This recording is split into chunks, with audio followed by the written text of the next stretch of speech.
Lūk.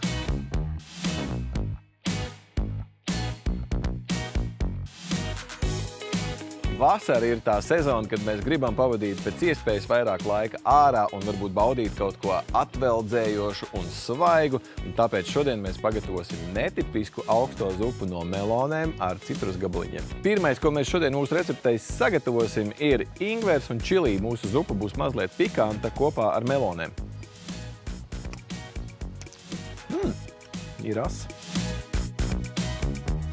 Meloni sagriezta.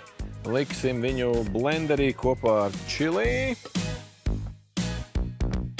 Lai mums tā zupa sanāktu krēmīga, būtu kaut kāds šķidrumiņš, tad mēs pieliksim arī tādu eksotisko sastāvdaļu kā kokosriekstu piens. Un mazliet atsveidzinošām notīm pieliksim arī pāris lapiņas piparmētru.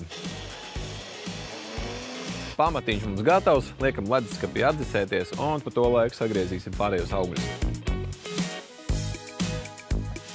Tā, augļus mēs arī varam likt atdzesēties, un pēdējais, ko sagatavosim zupai, lai būtu kaut kāds kraukšķīgs un ekstra pikantums, arī sāļums, būs mums šeit tādi Indijas un zemesrieksti pikantie. Tā, mums ir viss gatavs. Sāksim mēs ar mazliet mango,